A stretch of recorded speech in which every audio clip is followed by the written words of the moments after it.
So let's get started. तो अपना first chapter French revolution.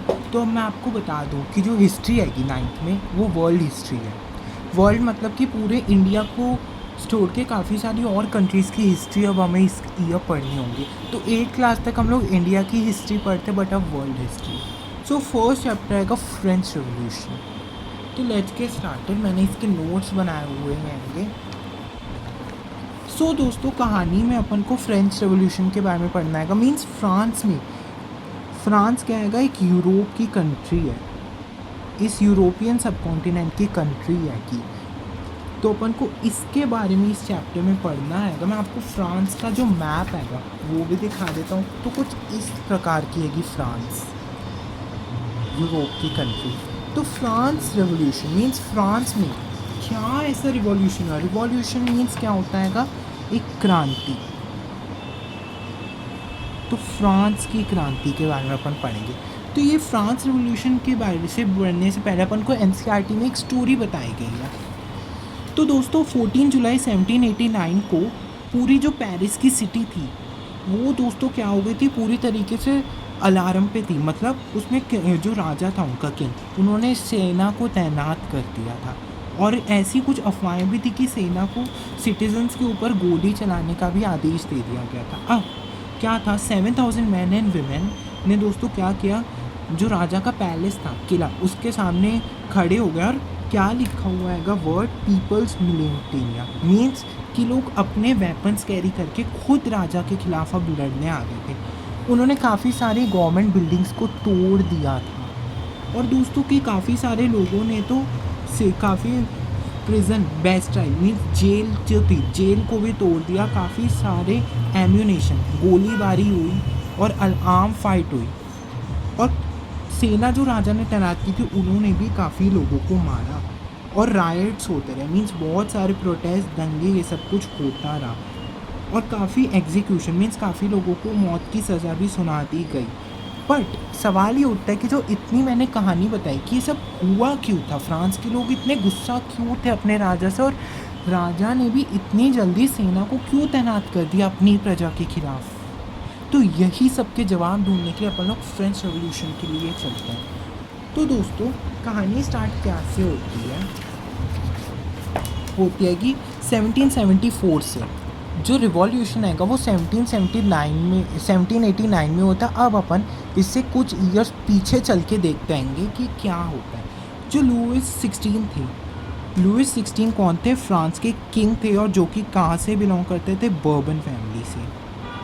तो उन्होंने क्या किया, थ्रोन, वो वहाँ के अब राजा बन गए। 1774 में लुइस 15 वहाँ के राजा बन गए। उनकी 20 साल की उम्र में मैरी एंटोनेटी के साथ शादी हो गई थी। अब जैसे ही लुइस राजा बने तो उनको कुछ चैलेंजेस का सामना करना पड़ा।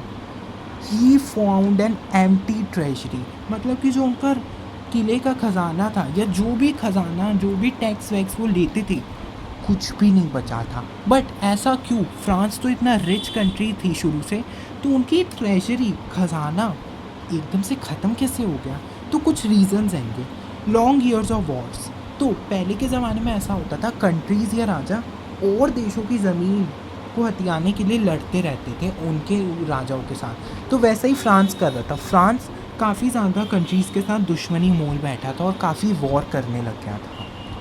The cost of maintenance of court, जो उनका कोर्ट है फ्रांस का कोर्ट है, लॉयर्स हैं, कितने ही एक्सपेंसेस होते हैं, क्या कहते हैं, ये किंग को मेंटेन करने होते हैं अपने पैलेस में, उनके भी एक्सपेंसिव थे। बट एक चीज़ मैं आपको बताऊं, इनकी जो वो थी ट्रेजरी तो खाली थी, बट जो कॉमन पीपल थी, पॉपुलेशन फ्रांस की, वो बहुत सफ़र कर रही थी। ये लोग बहुत ही ऑटोक्रेटिक थे। ऑटोक्रेटिक मीन्स कि ये लोग बहुत ज़्यादा ही अपनी रूल्स एंड रेगुलेशन चलाते थे और इन्जॉय करते थे अपनी लाइफ को। बट इनको अपनी जो पॉपुलेशन है कि प्रजा है उससे कुछ लेना देना नहीं था। तो cost of maintaining court was very high. जो दोस्तों लुइस 16 थे, उन्होंने अपने देश की तो प्रजा पे ध्यान नहीं दिया। He was a very bad king, वो एक अच्छे राजा नहीं साबित हुए। क्यों, वो दोस्तों अपने देश की प्रॉब्लम सुलझाने की बजाय अमेरिका की 13 कॉलोनी को इंडिपेंडेंस दिलाने चले गए ब्रिटेन से। कॉलोनी क्या होता है, कॉलोनी ये होता है कि जब एक कंट्री दूसरे कंट्री को अपना गुलाम बना लेती है। जैसे India was a British colony, वैसे America was also the British colony. तो ब्रिटेन ने अमेरिका को अपनी कैद में लिया हुआ था। तो लुइस 16 ने, फ्रांस के किंग ने, इन्हें आज़ादी दिलाने की लिए कोशिश की। अब जंग लड़ रहे तो खर्चा तो हो गई। अब जो 1 बिलियन लोन चढ़ चुका था फ्रांस पे, अब वो लोन इंक्रीज़ होकर 2 बिलियन हो गया। अब लिवर्स क्या था? Currency of France. Levers was the currency of France, जो कि दोस्तों डिसकंटिन्यू कर दी गई थी 1794 पे। ठीक है, इनकी ये करेंसी थी जो कि डिसकंटिन्यू कर दी। अब इतना ज़्यादा दोस्तों सब कुछ एक्सपेंसिव हो गया था। तो अब दोस्तों लुइस 16 को भी तो कुछ करना ही था अपनी कोर्ट को, अपनी लाइफ को मेंटेन करने के लिए, अपने एक्सपेंसेस को रिकवर करने के लिए। लुइस ने जो टैक्स था वो 10% इंक्रीज़ कर दिया। अब ये जो टैक्स इंक्रीज़ हुआ वो थर्ड स्टेट को देना पड़ा। अब ये थर्ड स्टेट क्या है? तो अब अपन लोग क्या करते हैं, फ्रांस की सोशल हायरार्ची को समझते हैं कि इनमें कैसी सोसाइटी थी। जैसे इंडिया में अपन लोग काफ़ी सारे रिलीजन्स में बटे हुए हैं, फ्रांस कैसे बटा हुआ था? तो इधर रिलीजन का कुछ इशू नहीं था, इधर क्लास का इशू था। दोस्तों अपने पास 3 स्टेट्स हैं। ये फर्स्ट स्टेट है, ये क्लर्जी। ठीक है, क्लर्जी। अब ये क्लर्जी क्या है? जो कि किंग के फ्रेंड्स या रिलेटिव्स थे, फ्रेंड्स या रिलेटिव किंग के, वो ही क्लर्जी थे। And they were very rich, और इनको काफ़ी सारी special enjoyed birth brace privileges. Clergy, ये लोग क्लर्जी के लोग थे जो कि काफ़ी कम पॉपुलेशन में थे, मतलब इनकी जनसंख्या ज़्यादा नहीं थी, बट ये लोग काफ़ी रिच थे। ये काफ़ी लैंड होल्ड करते थे फ्रांस का, है ना। अब जो सेकंड स्टेट है वो हैगी नोबेलिटी। नोबेलिटी कुछ भी नहीं, मोस्टली क्लर्जी से जो थोड़े कम रिच थे वो नोबेलिटी। तो नोबेलिटी क्या थी? एक ऐसी स्टेट थी जो कि चर्च से बिलोंग करती थी। चर्च तो पहले के ज़माने में जितनी भी यूरोपियन कंट्रीज़ हैं या क्रिश्चियन कंट्रीज़ हैं, उनमें चर्च की बहुत इम्पॉर्टेंट भूमिका होती थी। चर्च उनका एक इंस्टीट्यूशन था, मेन अर्बन इंस्टीट्यूशन। अब मैं आपको एक फैक्ट बताता हूँ कि ये जो दोनों स्टेट थी, इन्होंने पूरे फ्रांस का 60% लैंड होल्ड करके रखा था, और इनको कुछ स्पेशल प्रिविलेजेस भी मिलती थी। स्पेशल प्रिविलेजेस मतलब कि जो टैक्स था, मैंने आपको बताया कि टैक्स लेते थे तभी तो ट्रेजरी बनती थी, तभी तो राजा के पास खजाना बनता था अगर टैक्स लेता था। Tax is the income of government and tax was also the income of king. अब मैंने ऐसा लिखा है कि इन्हें स्पेशल बर्थ बेस्ड प्रिविलेजेस देती है। बर्थ बेस्ड प्रिविलेजेस मतलब कि तुम पैदा हुए हो, तुम्हारे पैदा होना ही काफ़ी है, तुम्हें कुछ स्पेशल प्रिविलेजेस देना, मतलब कुछ स्पेशल अधिकार देना। इसके लिए तुम्हें कुछ सफ़र करने की ज़रूरत नहीं है अपने अधिकारों के लिए। इनको टैक्स देना नहीं पड़ता था। उल्टा ये जो नोबेलिटी थी ये टैक्स लेते थे। ये लोग टैक्स लेने वालों में से थे, देने वालों में से थे ही नहीं। पर जबकि ये प्रजा थी इनकी, इनको भी टैक्स देना चाहिए था। फिर और एक नीचे की हायरार्ची पर आते हैं जो कि है कि थर्ड स्टेट। थर्ड स्टेट जो हैगी वो मिक्स्ड हैगी, मतलब कि ये फ्रांस की 90% पॉपुलेशन हैगी थर्ड स्टेट। ये मेजॉरिटी में है और ये माइनॉरिटी में है। ये माइनॉरिटी में है बट स्ट्रॉन्ग है, ये मेजॉरिटी में होकर भी वीक रह गई। अब थर्ड स्टेट जो हैगी इसके कुछ पार्ट्स होंगे, lawyer, merchant, businessman. Third state में थोड़े से रिचर लोग भी होंगे। फिर उससे नीचे peasants, labour, artisans and servants. Peasant means किसान, लेबर मीन्स नौकर, सर्वेंट्स मीन मजदूर, आर्टिशन मीन जो क्राफ्ट बनाते हैं। सो ये थर्ड स्टेट का कुछ हायरार्की है। ये जो टेबल है ये बहुत इम्पॉर्टेंट है, इसको आपको अच्छे से लर्न करना होगा। ये एनसीईआरटी की बेस टेबल है कि मैंने इसी को उठाकर इसमें लिखा है, ठीक है। अब जो चर्च है कि नोबेलिटी, चर्च जो था ना वो एक टैक्स वसूलता था लोगों से, जो कि अगर तिथि टैक्स जो होता था जो लोग चर्च को देते थे। एज आई हैव सेड कि जो church was the main urban institution of any country और एनी एम्पायर। सो चर्च को भी तो अपने आप को मेंटेन करने के लिए कुछ टैक्स या कुछ मनी चाहिए, सो ये टैक्स लेता था। और पहली एक ऐसा टैक्स हैगा जो कि लोग स्टेट को देते थे। जैसे लुइस 16 के अंदर जो भी पॉपुलेशन थी वो लुइस 16 को टैली देती थी। It was also called direct tax, है ना। और टैक्स होता था, टैक्स बहुत होने लग गया। अब मैंने आपको क्या बताया कि जो टैक्स था वो केवल थर्ड स्टेट को देना पड़ा, थर्ड स्टेट को देना पड़ा। थर्ड स्टेट जो थी टैक्स देती भी गई, कोई उन्हें, वो पहले से ही बहुत परेशान थे, वो टैक्स दे भी रहे थे। बट अब क्या था, फ्रांस की जो हालात थी वो ख़राब होने वाली थी। बट उससे पहले क्या करते हैं अपन लोग, एक पिक्चर को डिस्कस करते हैं, क्योंकि अब आपके एग्ज़ाम में पिक्चर बेस्ड क्वेश्चंस भी आएंगे। ये एक किंग हैगा, इसको स्पाइडर बताया गया कि एक मकड़ी, और ये जो है ये गरीब हैगा, ये गरीब किसान है, इसको मक्खी बताया। जैसे एक मकड़ी मक्खी को खा जाती, वैसे ही ये उनसे इतना टैक्स लेते, इतना उनका चूसते। ये देखो, ये इतना इनका फूड है, ये जो भी फसल लाते हैं उन्हें इसका काफ़ी सारा हिस्सा इनको किंग को देना पड़ता। और इधर इन्हें डेविल कहा गया है, जो पुअर फेलो है, जो पुअर फेलो है वो जो भी उसके पास है, फ्रूट, मनी, सैलेड, वो सब कुछ अपने लॉर्ड को देती है। ये किंग का बहुत रिस्पेक्ट करते हैंगे, बट किंग को इनकी बिल्कुल भी केयर नहीं है। अब एक क्वेश्चन आएगा आपके लिए कि नोबल मैन को स्पाइडर क्यों बताया गया, आप ज़रूर बताइएगा। बट थोड़ा सा मैं आपको फिर भी हिंट दे दूं कि स्पाइडर क्या होता है, अपने से छोटे क्रिएचर जैसे कि फ्लाई को खा नहीं जाता, वैसे ही ये इनकी मनी को ईट कर रहे हैं। और ये फिगर 3 बहुत इंपॉर्टेंट है, इससे पिक्चर भी इस क्वेश्चन आ सकता है, तो मैं आपको पिक्चर भी एक्सप्लेन कर दी। अब स्ट्रगल टू सर्वाइव, भाई फ्रांस रेवोल्यूशन का मैंने आपको बताया कि हुआ था 1789 में, बट मैंने आपको कहा कि कुछ साल पीछे चलते आएंगे, तो अब देखते हैं जो गरीबी थी वो इतनी बड़ी कैसे। अब दोस्तों पॉपुलेशन थी जो फ्रांस की वो बहुत तेज़ी से बढ़ने लग गई, मतलब कि वो 1715 में 23 मिलियन थी, कुछ ही सालों के अंदर वो 28 मिलियन हो गई, 5 मिलियन का इंक्रीज़ आ गया पॉपुलेशन में। अब जैसे दोस्तों पॉपुलेशन इंक्रीज़ होगी तो खाने की डिमांड, रिसोर्सेज की डिमांड, राइट्स की डिमांड बढ़ेगी ही बढ़ेगी, डिमांड्स इंक्रीज़ होंगी ही होंगी पॉपुलेशन से, ठीक है। अब मैं आपको बताऊं कि हार्वेस्ट भी बैड होने लग गई, जो उनकी फसल थी वो भी ख़राब हो गई। पहले के ज़माने में जो भी क्लाइमेटिक कंडीशन जैसे ही ख़राब हो गई, फसल भी ख़राब हो गई। पहले के पीजेंट्स क्लाइमेट पर डिपेंड करते थे, they don't have any kind of modern equipment which we use today, तो हार्वेस्ट ख़राब हो गई। इनकी जो स्टेपल डाइट थी फ्रांस की वो क्या थी, ब्रेड। फ्रेंच लोग ब्रेड को बहुत पसंद करते थे, और ब्रेड क्यों ना खाएं, क्योंकि ब्रेड काफ़ी चीप होती थी, हर कोई अफोर्ड कर सकता था, एंड ये एक स्टेटस सिंबल की भी तरीके से यूज़ की जाती थी।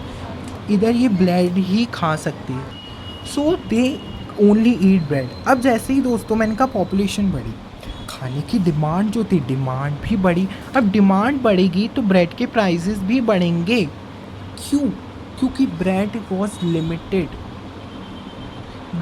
Limited, so their demand was also increase, bread के प्राइसेस बढ़े। कैसे लोग अफोर्ड कर पाते हैं, पहली ही फसल ख़राब है, टैक्स बढ़ता जा रहा है, खाने के प्राइसेस बढ़ते जा रहे हैं। अब एक और चीज़, खाने के प्राइसेस तो बढ़ रहे हैं, बट जो वर्कर थे, जो मजदूर थे, उनके वेजेस बढ़ ही नहीं रहे थे, उनकी तनख्वाह अटकी हुई थी एक ही समय से। जितने लेबर्स उन्हें पहले मिल रहे थे उतने ही अब मिल रहे थे। इस महंगाई का कोई उन पे वो नहीं हुआ, महंगाई का उन पे असर पड़ रहा था, बट उनको वेजेस नहीं दिए जाते। एंड मोस्टली मैं आपको बताऊं, जो वर्कर्स थे वो क्लर्जी एंड नोबैलिटी के यहाँ पर ही काम करते थे, ठीक है। अगर ऐसा हो रहा था तो रिच और पुअर के बीच की जो दरार है वो बढ़ती ही जाएगी। ऐसा ही हुआ, रिच और पुअर के बीच का जो गैप था वो बढ़ता गया, और सब्सटेंसिव क्राइसिस आ गए। सब्सटेंसिव क्राइसिस क्या होता है, let me explain this. Substantive crisis एक ऐसी कंडीशन है जिधर लोगों के कमाने का ऑक्यूपेशन ही उनसे ख़त्म हो जाती है, और उनके पास बेसिक मीन्स ऑफ लाइवलीहुड ही नहीं बचते, मतलब कि बहुत गरीबी आ जाती है, that they can't even afford their food, ठीक है। अब मैं आपको बताता हूँ ये सब हुआ, इसके बाद अब लोगों के साथ इतना बुरा हो रहा था और उनके किंग टैक्स बढ़ाए जा रहे थे, अब जैसे ही इतनी मुसीबतें आई, सोशल ग्रुप सब एक्टिवेट हो गए। सोशल ग्रुप क्या होता है, मैं आपको बताऊं, ये एक ऐसी ग्रुप है जो कि दोस्तों अपनी वॉइस उठाते हैं, वॉइस को रेस करते हैं एंड प्रेशर डालते हैं गवर्नमेंट या किंग पे, ताकि अपनी जो डिमांड्स हैं उन्हें फुलफ़िल कर सकें। 18th सेंचुरी में न्यू सोशल ग्रुप इमर्ज हुआ जिससे अपन कहते हैं मिडिल क्लास। ये एक इम्पॉर्टेंट वो हैगा कि मिडिल क्लास कब इमर्ज हुआ, इस पे क्वेश्चंस आते हैं। अब मिडिल क्लास था वो एंग्री हो चुका था इस सारे बैड हावे, सब्सिस्टेंस क्राइसिंग और इंक्रीज टैक्सेशन से। जो मिडिल क्लास था वो काफ़ी एजुकेटेड लोग थे, ट्रेडर्स के यहाँ पर काम करते थे और इनका मानना था, जो मैंने आपको क्लर्जी और नोबेलिटी की प्रिविलेजेस बताई बर्थ पे बेस, ये मानते थे कि प्रिविलेज नहीं होनी चाहिए सोसाइटी में, समाज में सब लोग इक्वली ट्रीट किए जाने चाहिए।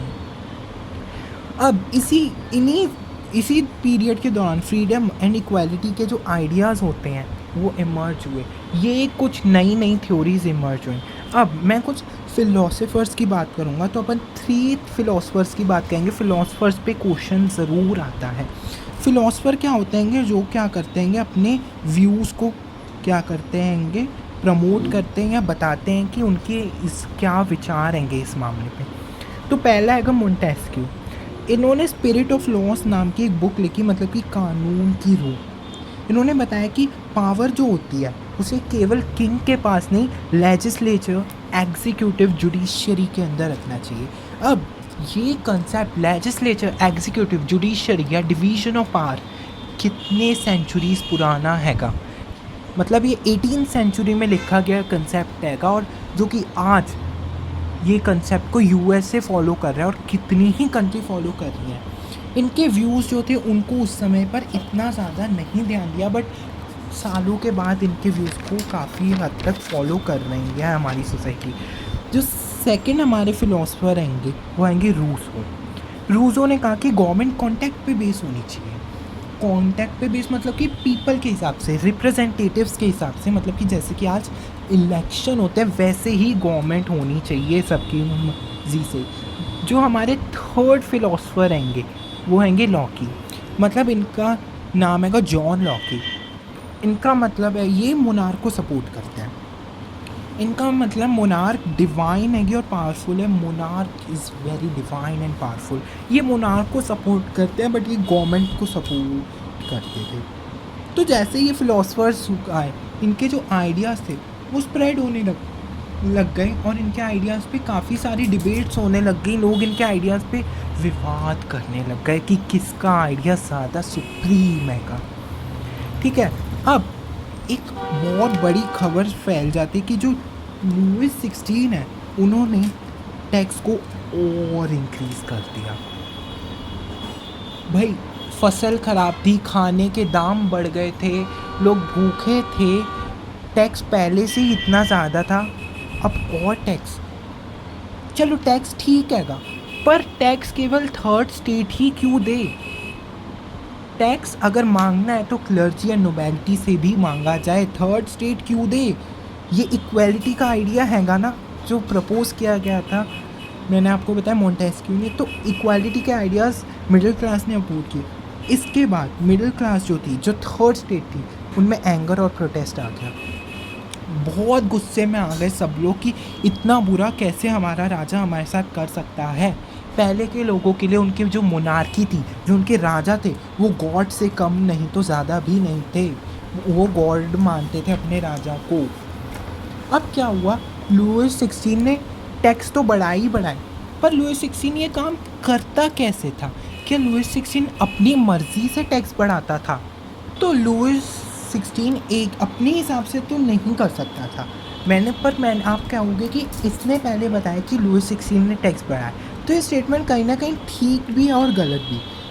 ठीक इसलिए क्योंकि लुइस 16 ही वो व्यक्ति होता है जो प्रपोज करता था अपने आइडियाज़ कि ये टैक्स बढ़ाने चाहिए, पर टैक्स बढ़ने के लिए मोनार्क को अकेले टैक्स नहीं बढ़ा सकता था। मोनार्क को स्टेट जनरल से क्या करना पड़ता था, कंसल्ट करना पड़ता था।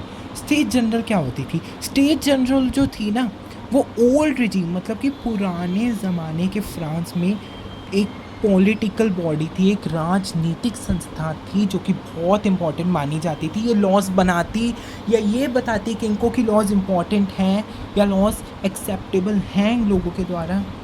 बट ये जो स्टेट जनरल के द्वारा टैक्स बढ़ाए जाने का सिस्टम था वो लुइस 16 ने फॉलो नहीं किया।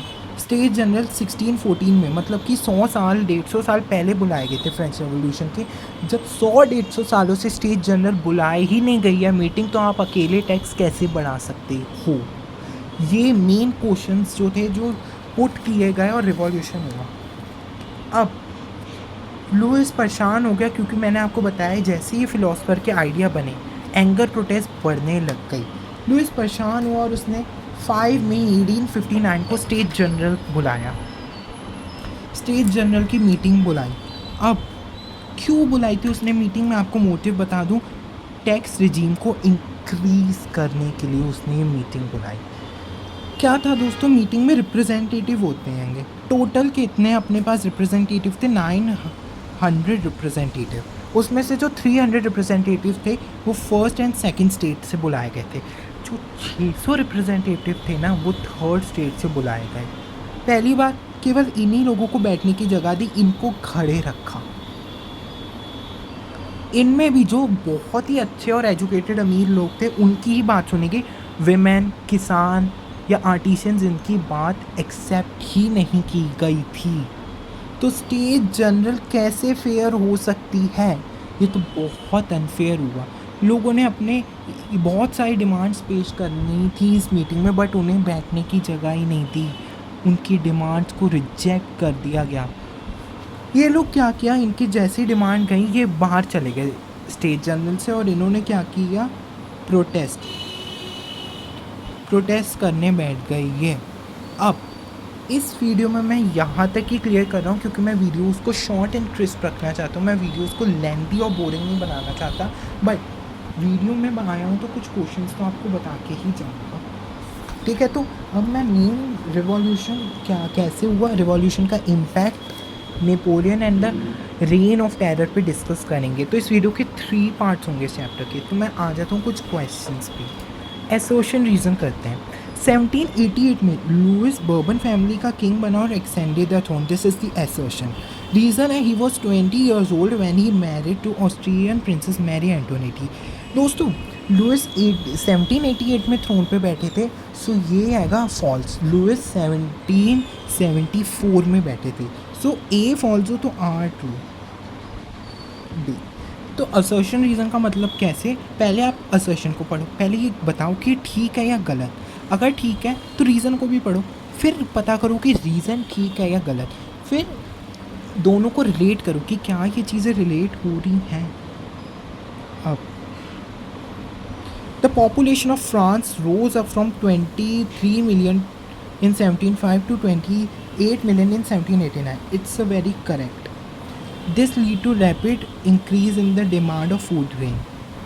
बिल्कुल ठीक हैगा, ए हैगा इसका आंसर। अब कुछ क्वेश्चंस मैं आपको बता दूँ। Which of the following country levers किसकी करेंसी है? तो लिवर्स फ्रांस की करेंसी है। Which among the author social contact का ऑथर क्या आएगा? रोशियो। इन्होंने ये तो कहा था कि गवर्नमेंट सोशल कॉन्टैक्ट से बननी चाहिए। तो यही कुछ क्वेश्चंस आएंगे, फिर आगे के क्वेश्चंस आगे के टॉपिक से आएंगे, वो जो मैं नेक्स्ट वीडियो में करूँगा।